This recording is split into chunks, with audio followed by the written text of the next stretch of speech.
Hello, everyone. My name is Tim Selden. I'm the president of the Montessori Foundation, and I'm glad to welcome you to another Find the Perfect Match, Recruit and Retain Your Ideal Enrollment, co-sponsored by the organization I lead, the Montessori Foundation, and by our partner organization, AIMS.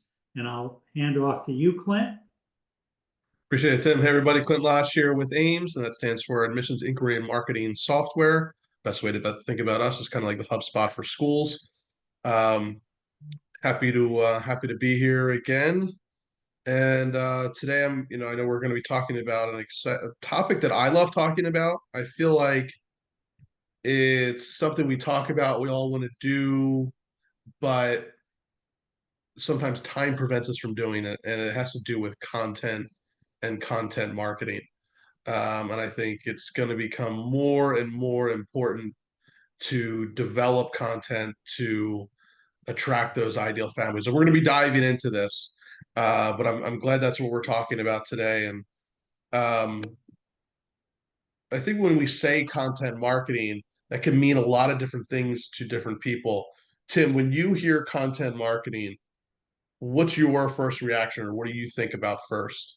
Well, I would assume it's not, hey, here's some pictures of the fair we had last week.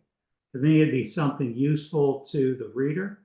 So, for example, I just wrote this morning a new article on why would you stay in Montessori for the kindergarten year. To me, if I were to turn that into a blog post for our lab school, that would be content marketing, wouldn't it? Yeah, 100%. And so you had said written an article. I feel like when I've asked this question before, it's when I ask what's content marketing, usually the first reaction is like a blog, writing articles, which the answer is yes, it is. And then, sometimes people say social media, that's content. Video, as you said, that's content.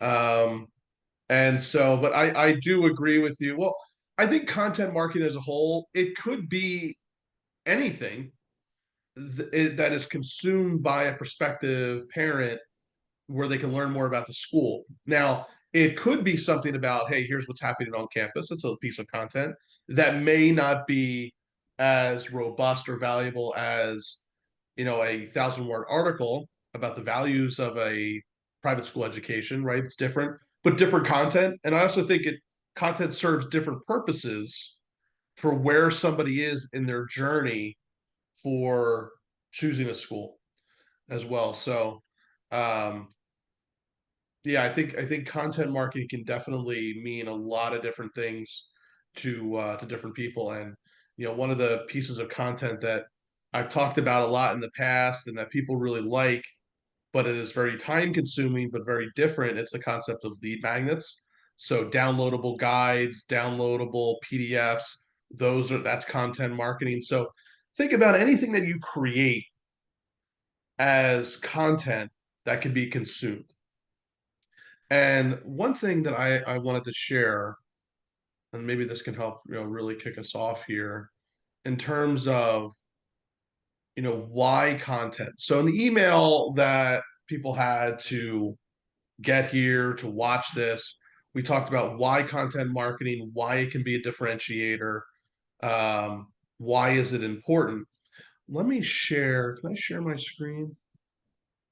Oh, I'm sorry. Hold on. Let me see. I might. Oh, yeah. I There need you to go. also. Right.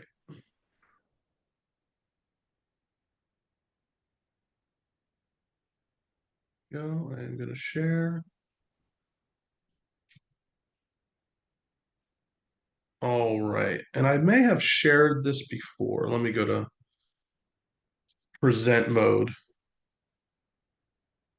So it's a little bigger. Okay. I may have shared this before. But for those that haven't seen it, I want you to, think about as families are deciding to look for a school, they go on what we call the family journey. And that starts with awareness, right? How do they become aware that you exist, right? It could be from word of mouth, it could be from an ad, a billboard, whatever it might be, right? So you create awareness, they realize that you exist.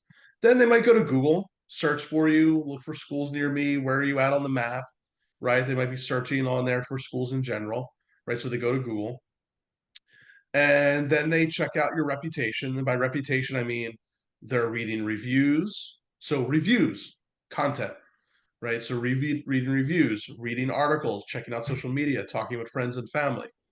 And Google gives us a name. It's called ZMOT. That's zero moment of truth.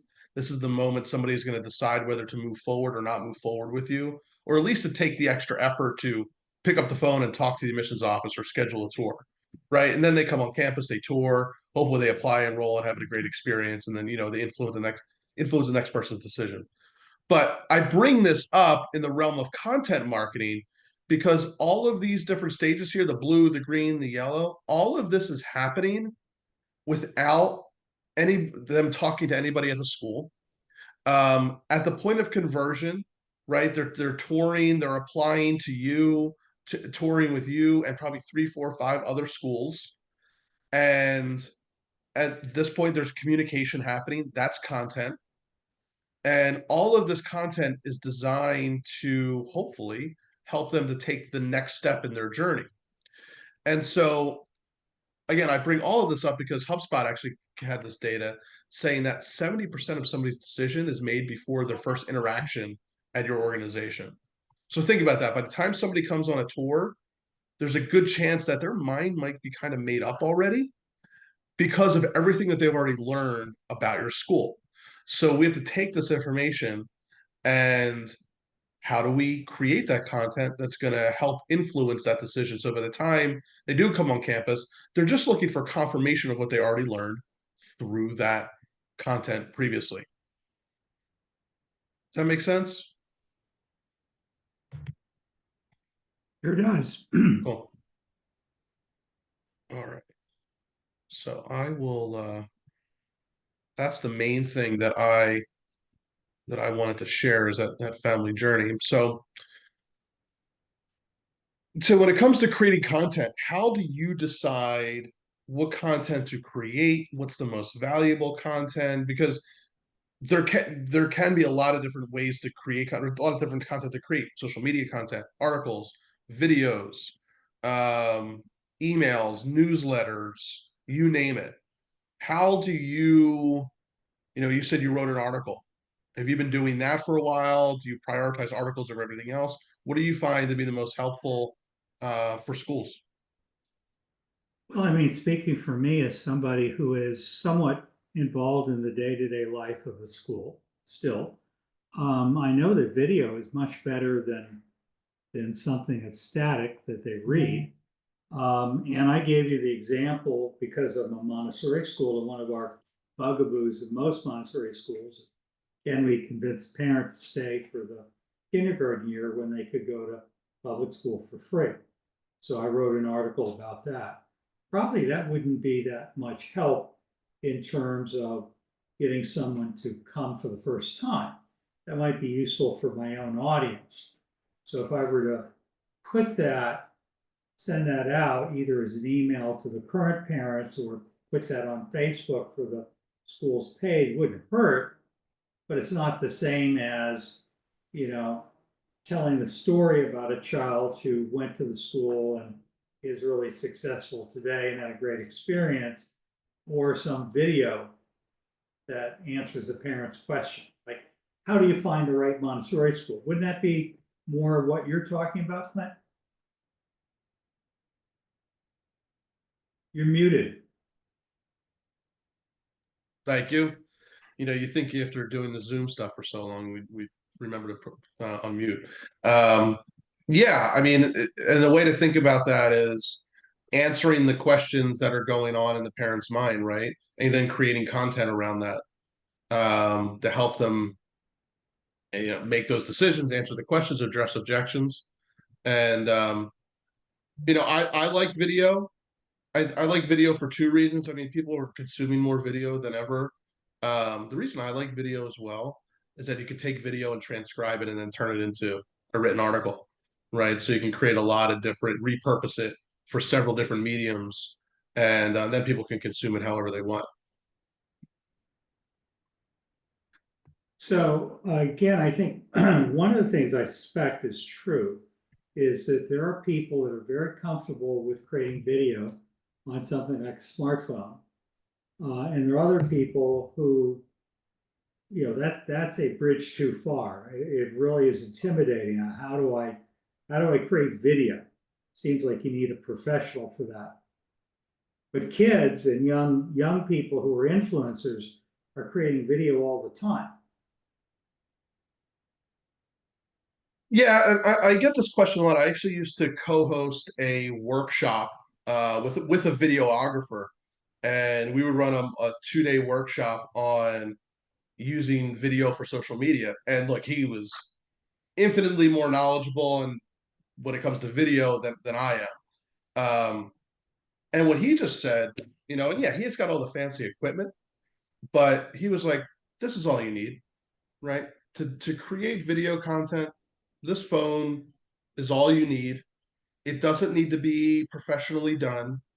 With the tools that we have now, you can create videos very quickly, just even using the apps on your phone and just taking the video of everyday campus life, capturing moments 5-10 seconds at a time is all you need to do. There's a time and place for professional videos. I think we know when those times and places are, right? You want to put something on the website, right? That's going to be more professional, right? Telling an alumni story, talking to a faculty member, that's going to be sit on the website, sure. But social media, especially, um, that could just be raw on your phone footage that you're putting up there, and that performs the best. And one thing I like to think about with content, and then we'll get into some tactical things in terms of creating content, because I feel like when people hear creating content, then they think of, well, how much time is this going to take, right? And we don't put a priority. It's like, I'll create that blog, I'll create that article, I'll create that video when I have time, but we never have time. So many times things like content marketing gets put on the back burner. But I like to think about content in this way, and that every piece of content that a prospective parent consumes, that's like you're having another conversation with them, like an admissions conversation. So if you're an admissions person and you had 4 or 5, 6 conversations with a prospective parent, there's probably a good chance, they're going to choose you versus somebody else where they only had one conversation potentially. So think about your content in that way. The more pieces of content that you can get consumed, each one of those is like them having a conversation with you, if you're creating content in that manner. I have a hunch that some people who are listening to this either live or recorded are scratching their head and saying, okay, well, I still don't get it. Give me an example. What's content? So you just mentioned walking around campus and taking pictures or video, probably video, right? 5-10 seconds of something happening. Hopefully the parents are okay with their kids being seen, or hopefully you're getting the kids so their faces don't show. So you might be doing all kinds of things to give it a feel, but how do you turn that into a story? And how do you share it? Is this Instagram? Yeah, it's a good point, right? It all depends on what the goal is, right? So there's the social media content, there's the written content. I think what you brought up, the important part is telling the story. And as you were saying that, I was going to try to pull up. I was going to see if I could grab it real quick. I didn't think about it ahead of time. I imagine there are schools listening to this right now saying, wait a minute, wait. I don't have time. I don't know how to do this. How do I do this? Do we turn kids loose because they know more than we do? If you've got at least middle school and above, I would think, speaking for myself, one thought that's going on in my mind is what makes good content?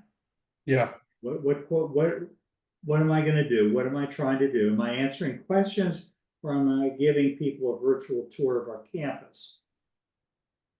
Yeah, it's a good point, and I think it's a matter of sitting down and you want to figure out what's going to be the most impactful. I think first is certainly social media, right? So because we're all doing social media anyway, we all know that we have to do it. Some are posting more than others. So what makes good social media content? And I've talked about this on previous sessions as well, in terms of, hey, if we create content in the right way now, we can reach a whole new set of families that they're not even followers of you. That goes more into the algorithm. But when it comes to social media, I would say one of the things that makes really great content is that you tie the content back to your value proposition, that you tie the content back to your portrait of a graduate.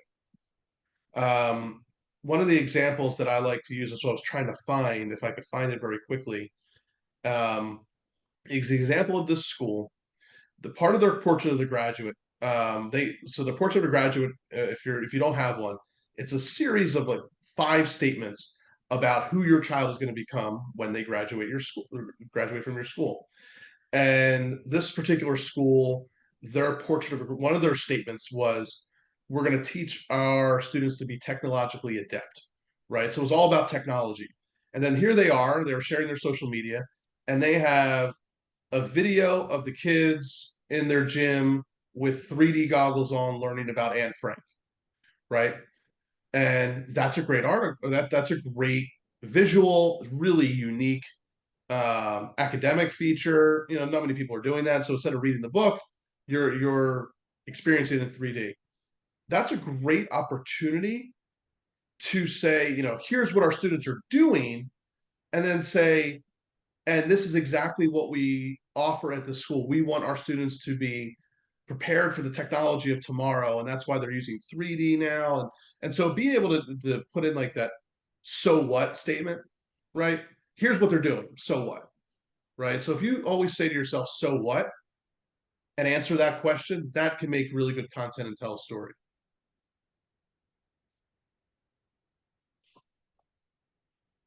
Can you give me another better example? Because I'm still, I don't know about anything else. I'm just trying to visualize this. Well, let's do another example. And I like this example for articles. You gave the example of a kid, and you showed us last week a school that's got a middle school or above, and the kid's doing he has 3D glasses on. He's doing a virtual tour of the Anne Yep, Frank house, right? yep. Okay, so that was one example. So that's one example. Let me give you some other examples in terms of thinking about content that you could create that can help influence decision making from families. And that's really what you're trying to do, is help them decide, is your school right for them? And so I like to think about this as the big five. These are the big five pieces of content that if you're going to write content around, um, it should fall into one of these 5 categories, because these are the 5 categories that families are have questions about, they need to learn about, they might have objections around. For example, cost, right? You can write articles, make videos, and have interviews around cost. Why is private school so expensive, right? How do I afford a private school education, right? And then you could write about your financial aid program. And here's just some examples of schools that have done this.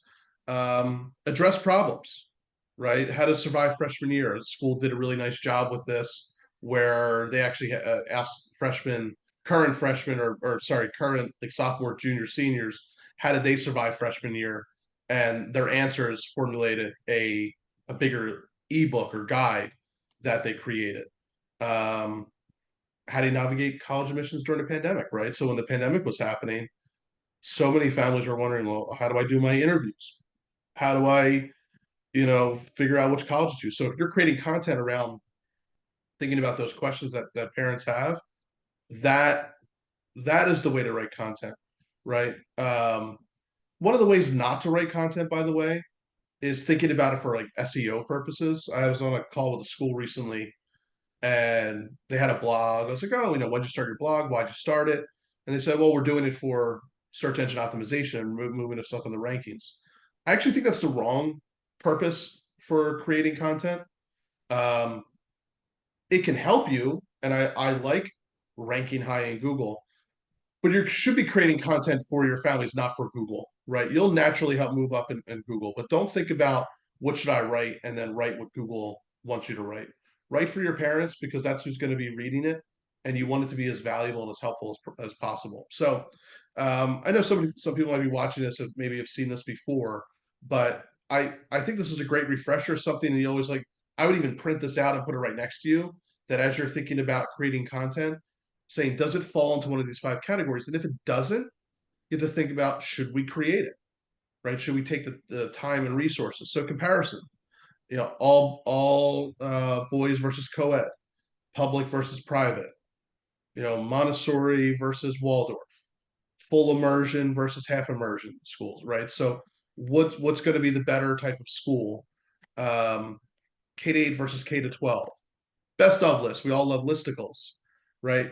The 10 books you should read over the summer, the 12 Montessori toys that to help your child learn through play, and then reviews and social proof. So those can give you a lot of examples of here's what we should be creating content around, and it's all revolving around, the way to say it from the content marketing world is it should revolve around your customer. Your parents are your customers, so making content for your parents.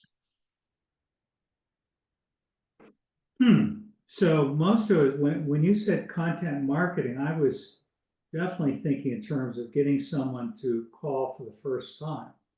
And what you're talking about is serving your current clients and trying to engage them more fully with the intention that either causes them to stay with you longer, reduces attrition, or it causes them to tell a friend.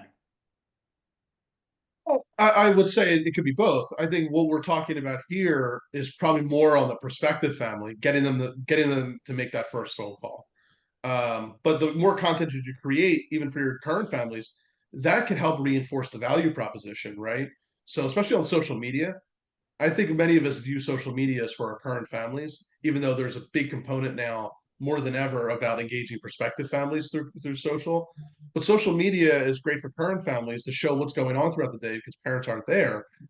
And it helps reinforce that, if I'm flipping through after dinner and I'm seeing what's happening at the school and the field trips that you're going on and what you're experiencing in the classroom, it helps reinforce that value proposition. The newsletter that you send out every month or every week to current parents reinforces the value proposition. That's current families, but I think everything here is perspective. Okay. So where are they? I mean, these are great examples. I think these work well for, I mean, reviews and social proof. I mean, we all know that word of mouth is the most powerful, or one of the most powerful ways to get a family to engage with you. So doing that essentially through your content is another way, right? Have your family, alumni, teachers tell the story. Now getting back to the point, right, which is like, how do I do all of this? I think that's the thing I think probably most schools need to figure out, which is how do I create the content? I think they all, if they could wave the magic wand and have the content created for them, I think they would all want that.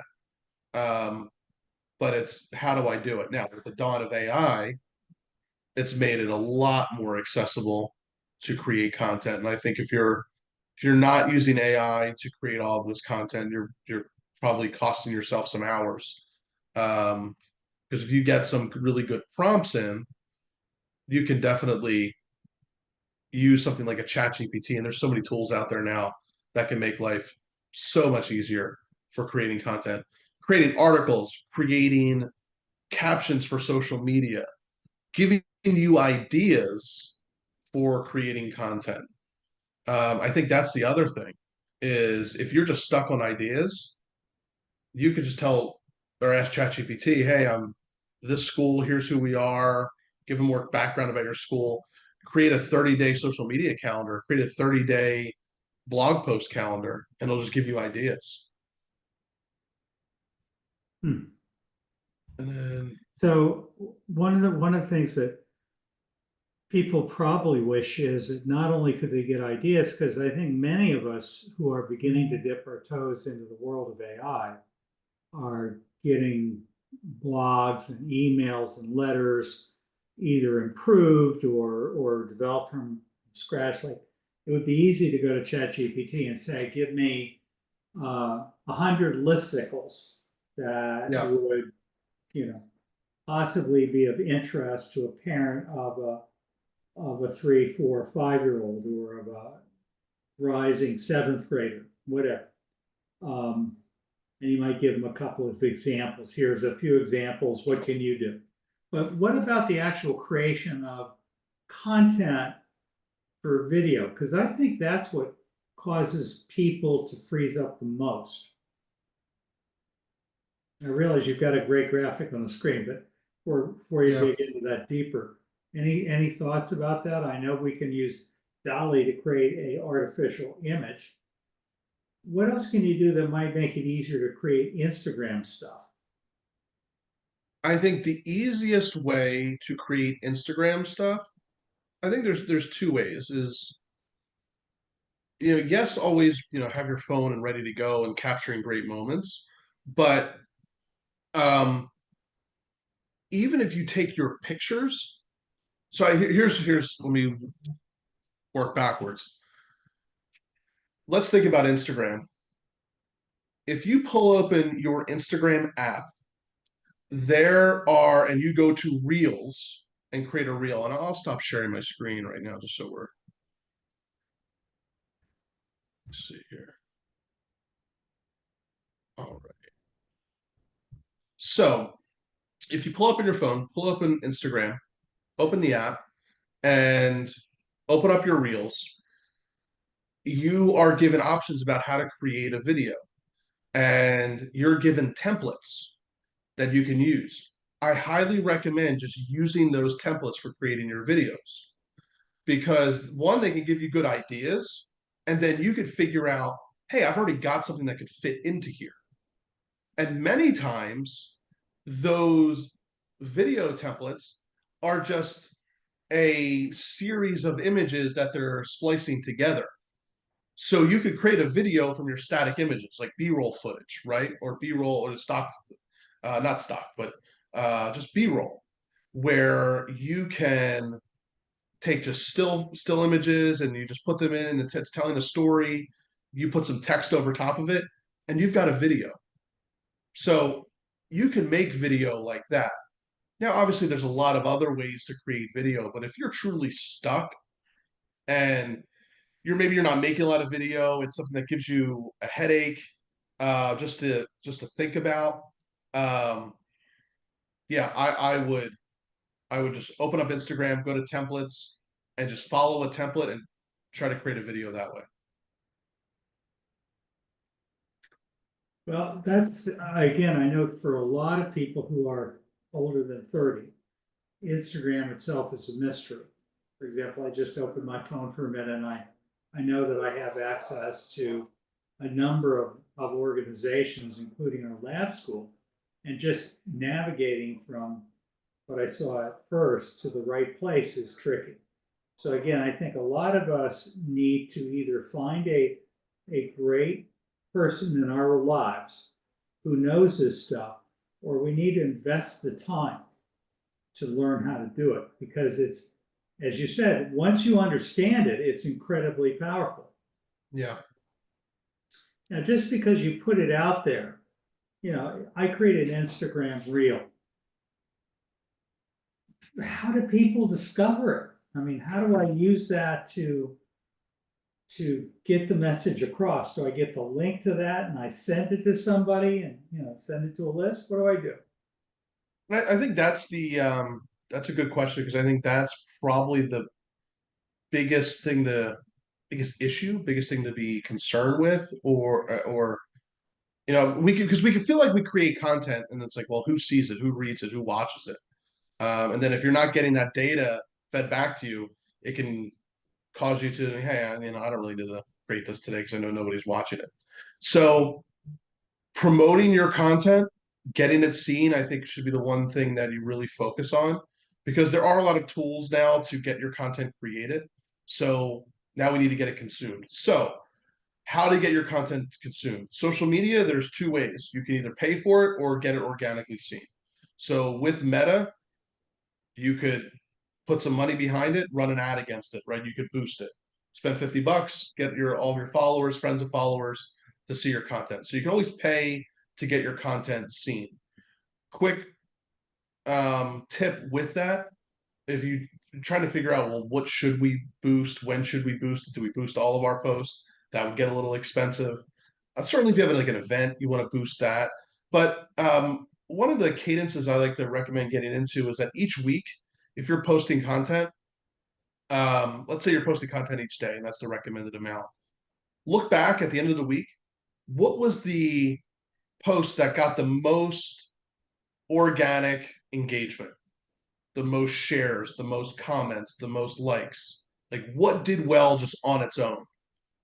If it did well on its own, hey, now let's put $20 behind that and boost that to more people because you know it's already going to do well. So that's one tip for getting your social media seen. The other is now with Reels especially, they are getting found by non-followers. So let's say you have 1,000 followers of your Instagram page or Facebook page. If you create a reel, it has the opportunity not just to reach a percentage of your existing followers. That's the way social media has been for a while now. You create a post, it gets seen by about 5% of your audience. If you want more people to see it, you've got to pay for it.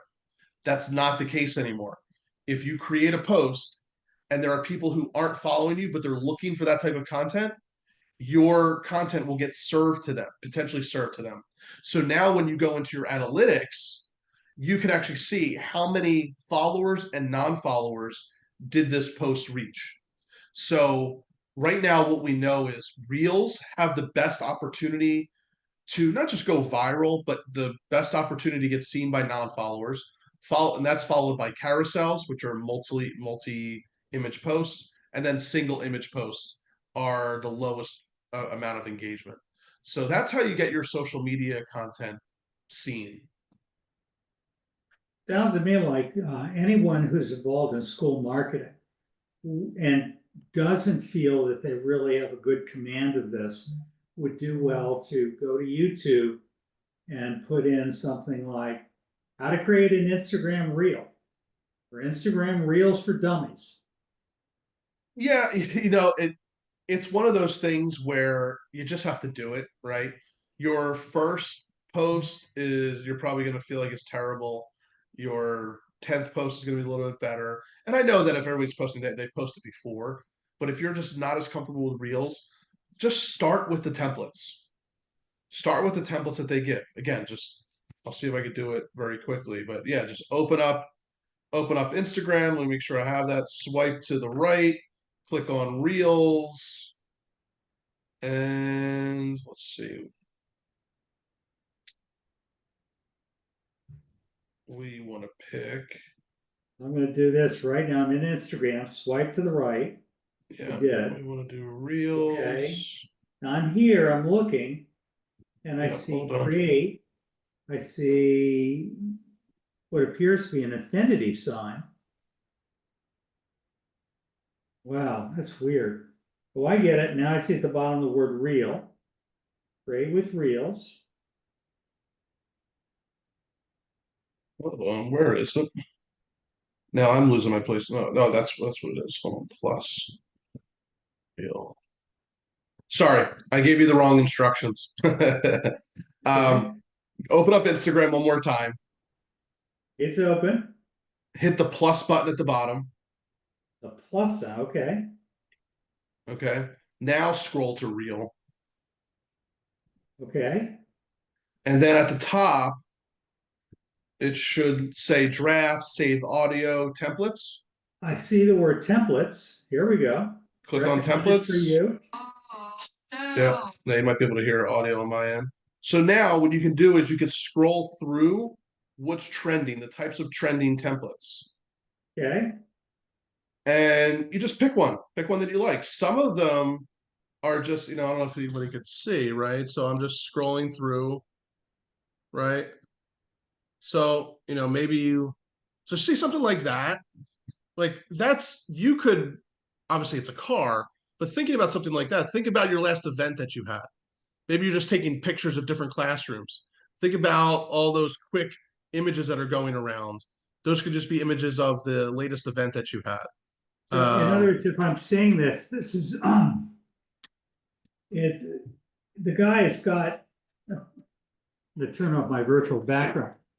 If I see correctly, yeah, it doesn't appear. Never mind.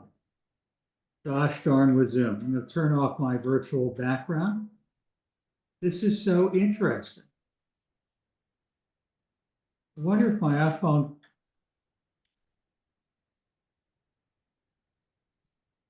Let me just see what just happened here. Nope, that didn't work. Says it's connected, but there's not doing anything. Never mind. But if I'm seeing correctly, what I'm getting is a template that's made up of many different videos. Yeah, so these are trending templates, right? So I like to start with these. One, they give you good inspiration. Two, Instagram is literally telling you what is working well right now. So these are working pretty well. So then what happens is when you click on one, it's going to say, okay, we need 5 images or 5 videos, and then add your text in there. So you're really just going through like a process of, okay, choose your images, choose your videos, choose your music if you want music, or you could just use the audio if you have Okay. video from that, and then put some text in there, and you're good. So you can use this to make your videos. This is only works on a cell phone, right? Correct. On a desktop, you're limited in what you can get through in terms of creating something like this. There's some workarounds and things like that, but if you just like go to Instagram and try to do it, you're limited in what you can Reason do. why I ask is quite often. I mean, like, I don't know about you, but on my iPhone, I probably have 50,000 photographs and probably 5,000 videos. And Yeah. finding the right ones is hard unless you just took them at their right at the top of the deck. So how do you find the right stuff? Yeah, no, I mean that's I like to create a Google folder, like a Drive folder, and put everything in there. And then when I'm ready to use it, I'll just download it and put it in. That's So let me make sure I'm understanding. You're going to do a Google folder of, Yep. of photographs. And I assume what you're doing is you're going to Google Drive on your phone. Yep. You're downloading it on your phone to someplace, right? Yep. So when I did this, what it seemed to be connecting to is my photos library. Correct. But I'm assuming what you're saying is you could direct it to go elsewhere on your iPhone. Well, you might be able to, and there's probably people that are looking at this like, "Oh, you dummy, do this." But here's what I do, and maybe there's a better way. Uh, I'll have like a content sheet, right? So it's here's what I'm gonna put. Like here's the ideal way. You have a calendar of what you're gonna post, and you know that on Tuesday you're gonna have this video or this image, right? And you have that link to somewhere like a Google folder. Or let's just say, hey, I'm gonna create a folder for this week. Here's the content. I'm gonna go into that folder on my phone and I'm gonna download it into my gallery. And then yeah, you just go into Instagram and then you just grab it from your phone. So you have to download it first and get it onto your phone, and then post it. Okay, so it sounds to me like, again, for any of you who are feeling like you're technophobes like me, who are trying to figure out how do you do this for the first time, and again, a lot of you, I imagine, are people who are doing this already and you're doing it really well. But from the most of the schools that I work with, no, most of us aren't doing it at all, or if we do it, we struggle. And I'm trying to work with Clint for Instagram or Facebook for dummies. How do we actually move forward into this modern age? And again, I really want to appreciate how much you've got built into Ames, because even though I don't do it, you do it for me. As I recall, if you use Ames, it's not the same as doing on your phone, but you can certainly do paid Google ads where you've got templates, right? You just, on your computer, you gather your content, you build your reel, right? Yeah, I mean, when it comes to the software that we have, and with content, you can do all of your advertising, you can do all of your boosting of posts, you can do all of your social media posting, you can do your blogging, you could do your email marketing, you can do all of that in there to help promote your content. So one of the things we haven't talked a lot about, but that I think is an underutilized strategy for getting your content seen is, if you're creating content on social um, or on your website, you're creating blog content, send an email out to your prospective and current families saying, hey, we just wrote this article on this topic. Click here to go read it. Or we just made this video. Click here to go watch it.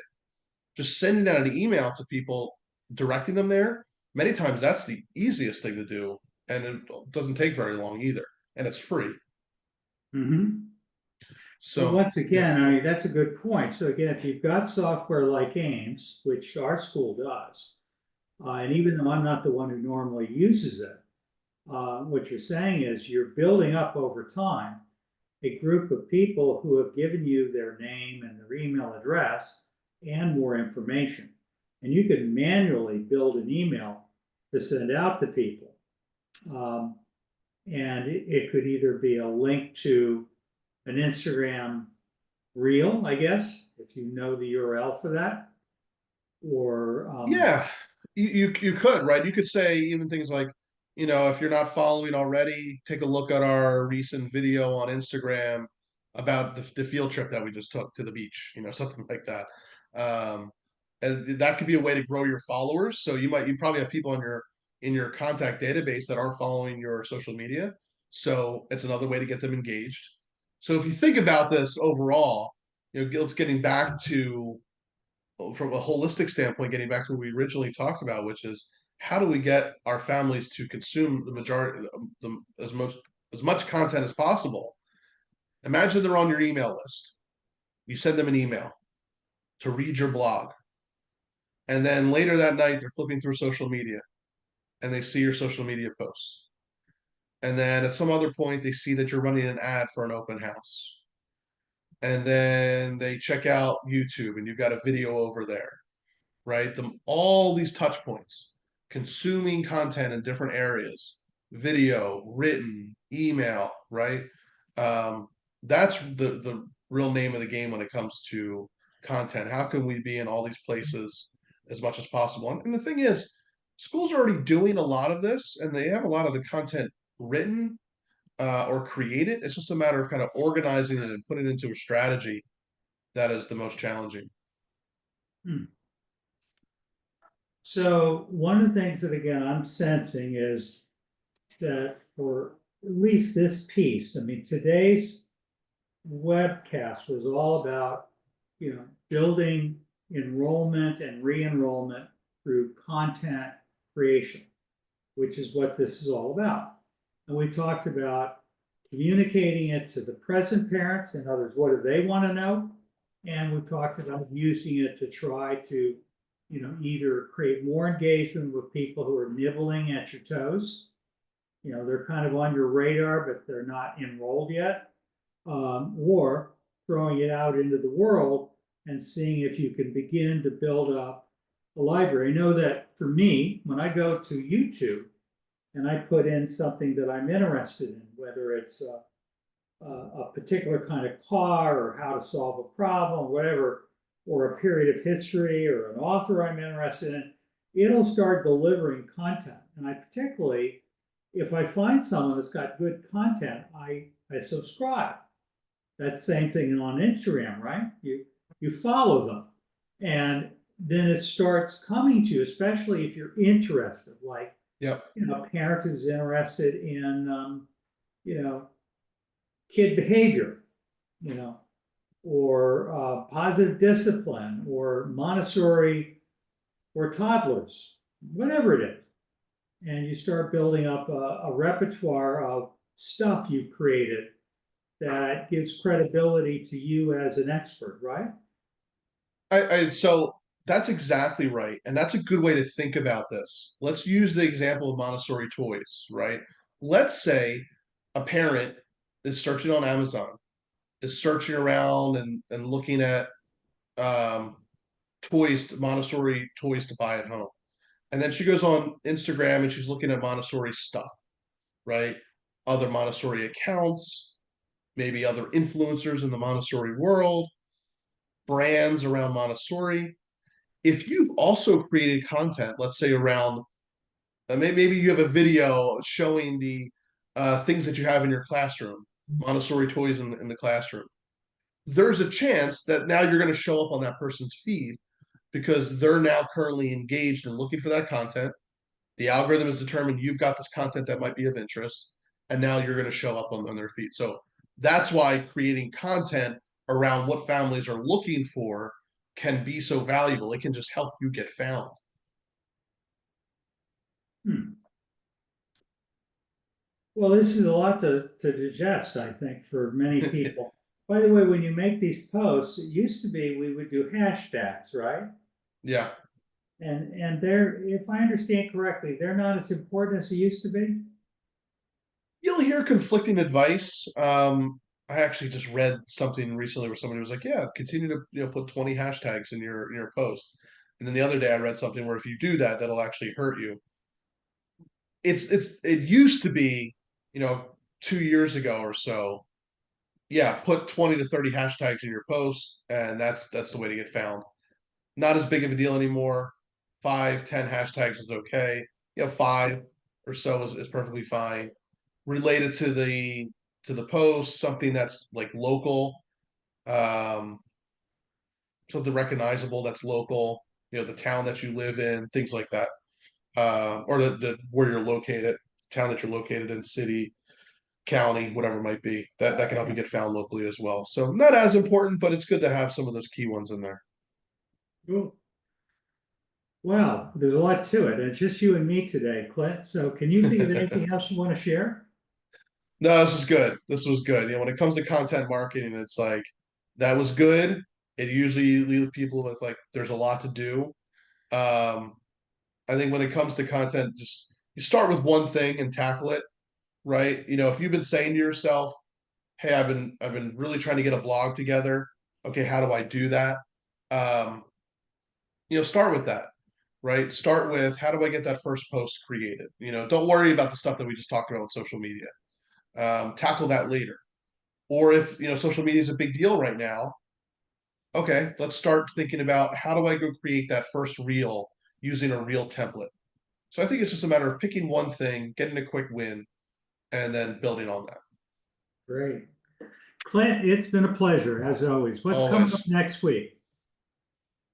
Next week, we've got highlighting your school's values and philosophy, communicating the why behind your educational approach. So That's great. communicating your why. Great topic. All Yeah. right. Well, we'll get the recording to you shortly so that you can get it out to everyone on the list.